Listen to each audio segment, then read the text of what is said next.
From Hollywood, it's time now for...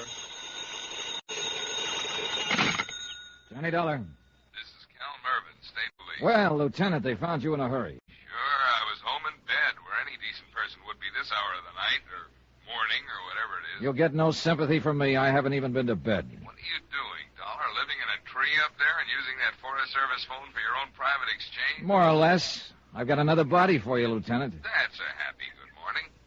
Who's this one? An ex-Chicago hood named Spade Keller. What did you do, kill him? No, he fell over a cliff, in a manner of speaking. That's 3 of the gang dead now. The only one left is Jipper Nitzen himself. Have you found him yet? No, but I think I will in the next hour or so. Dollar, I can't hold my men out there any longer. I gotta move in. Give me till noon, Lieutenant. If I can take him myself, it may save an innocent person's life. He's a 3-time killer already. I know, and you've been selling me that story for the last 12 hours. That's what's held me back. But I've gotta have more details. All right. A friend who's with me, a prospector named Jed Marsh, will meet you here at the Forest Service phone in an hour. He'll be in a green station wagon. When did you get a hold of a green station wagon? We haven't yet. We're about to steal it. So long, Lieutenant.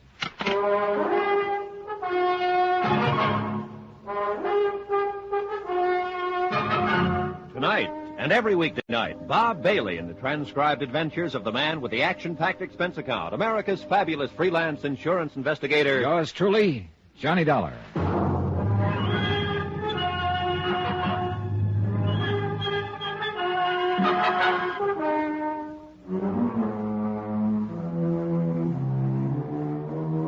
From Special Investigator Johnny Dollar, location Primrose Camp, Santa Rita National Forest, Arizona. To the Home Office, Mid-States Industrial Insurance Company, Hartford, Connecticut. Assignment, the Primrose Matter. Expense account, final pay.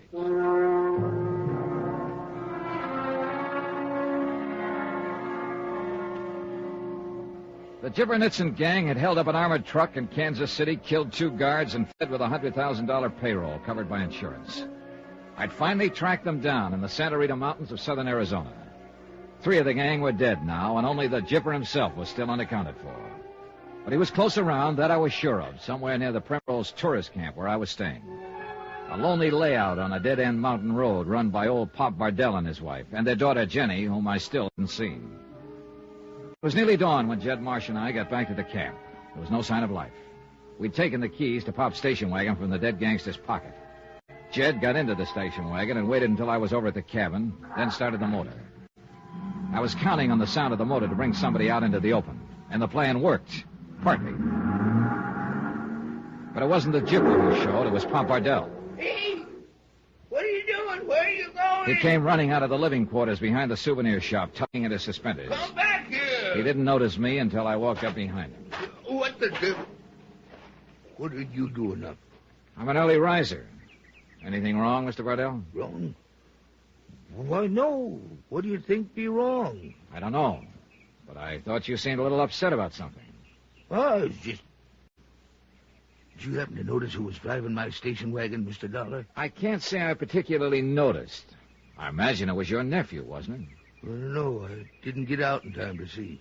Well, who else would it be? Your daughter, you told me, is in Tucson. There's nobody else here, is there? Except you and your wife? No, nobody else. I just thought maybe I reckon it was him, all right. He don't seem to be around. Is he in the habit of taking your car without telling you, Mr. Bardell? No, of course not. He must have just gone after something. He'll be back in a little while. You know, it seems funny, him having the keys to it. He's kind of taken over your place here, hasn't he? What do you mean? Well, taking your car the way he just did. And yesterday evening, when I wanted to rent a cabin for the night, you claimed they were all full, weren't going to let me have one until he stepped in and okayed it. Well, he's my nephew, one of the family. Somehow, though, I can't quite picture you as a man who'd let any other member of his family run things. Unless, of course, you happen to be in a position where you had no choice. What are you talking about? I think you know. Well, of course I got a choice. Why wouldn't I have? Not one, though, that you'd probably care to make, if I've got the setup here tagged right. You ain't no tourist, Dollar, and you ain't here looking for uranium. Who are you, anyhow? I'm a special investigator for an insurance company, the company that insured that $100,000 payroll that was stolen in Kansas City by Jipper Nitzen and his gang.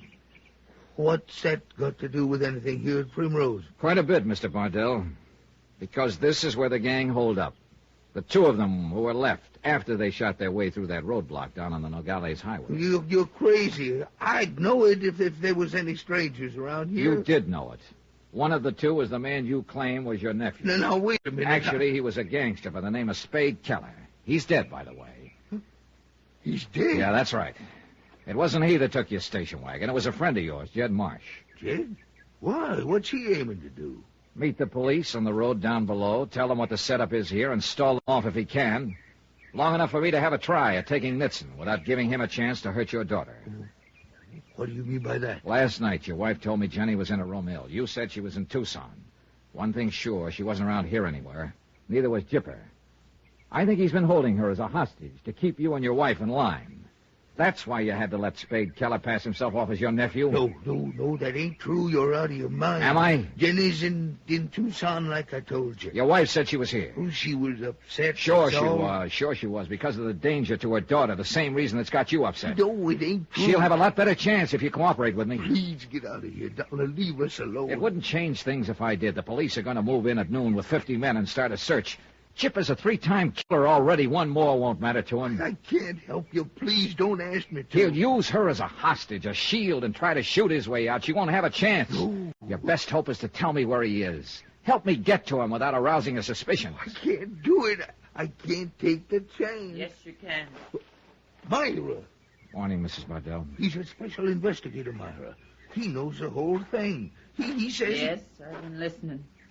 I heard what he said, and he's right, too.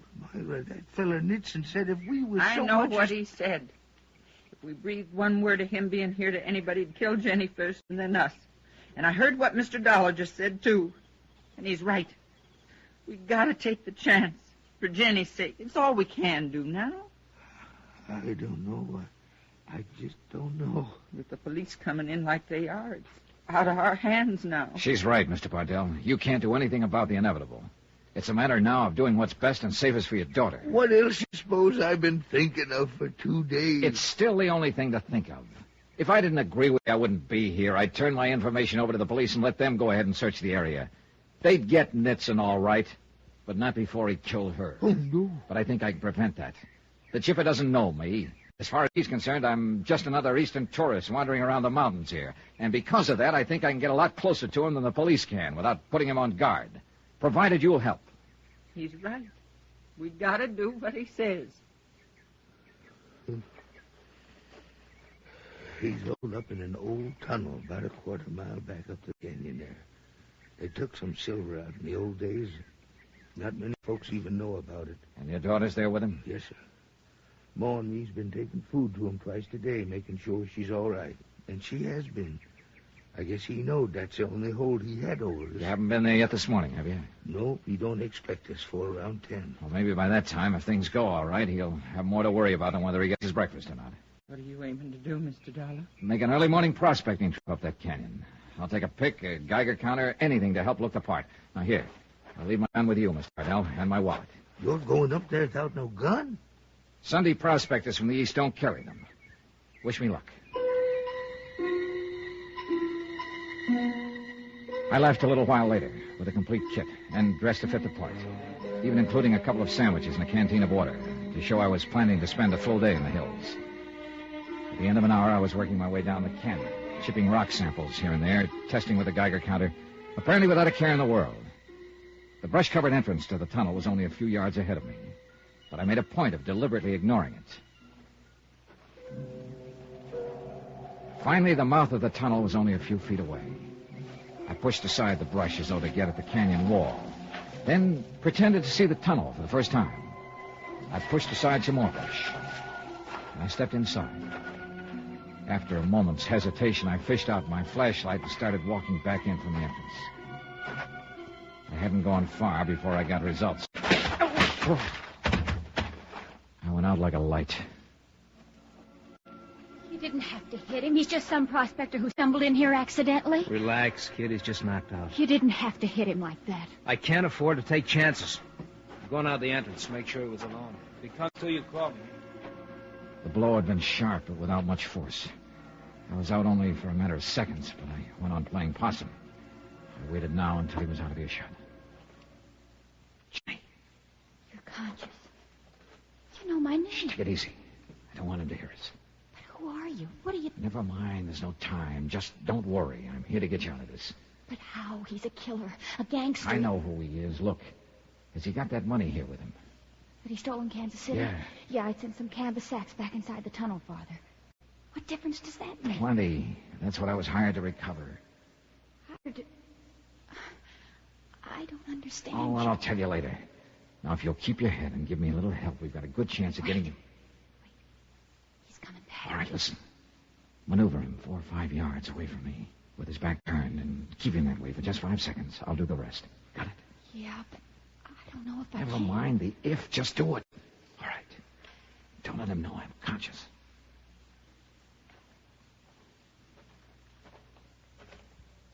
That guy still out?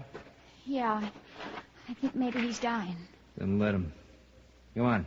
Get away from him. Leave him alone. It's inhuman to treat anybody that way. Oh, shut up. I got problems of my own. How much longer are you going to keep me here? I get a hunch that something is wrong. Things just don't feel right this morning. If I thought this guy had something to do with it, Chipper, I asked you how much longer. And I said shut up. How'd you like to make me shut up? Huh? How do you mean that? Suppose you come here and find out. Well, now. Took you 2 days, but you're finally starting to soften up. My hand closed over a rock almost as big as a baseball, weighing over half a pound. And I came slowly to my feet. Chipper whirled around, going for his gun. What's the devil? I aimed for his head.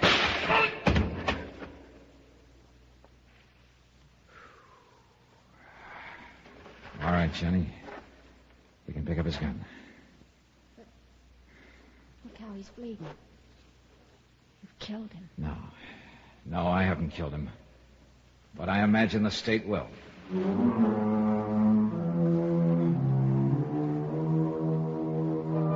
Expense account item 12, $309.45, incidentals in Arizona and transportation back to Hartford. Expense account total, $914.15. Remarks? The state eventually did. Kill him, I mean. Yours truly, Johnny Dollar.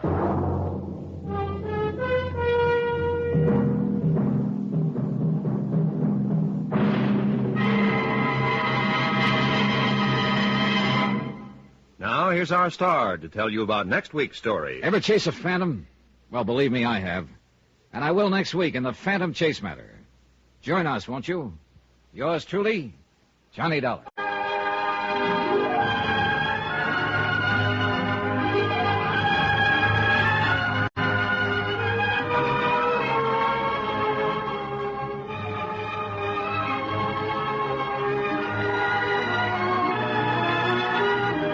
Yours truly, Johnny Dollar, starring Bob Bailey, is transcribed in Hollywood. Written by Les Crutchfield, it is produced and directed by Jack Johnstone. Heard in our cast were Marvin Miller, Junius Matthews, Herb Ellis, D.J. Thompson, Herb Butterfield, Tony Barrett, and Barbara Eiler. Musical supervision by Amerigo Marino. Be sure to join us on Monday night, same time and station, for another exciting story of yours truly, Johnny Dollar. Roy Rowan speaking.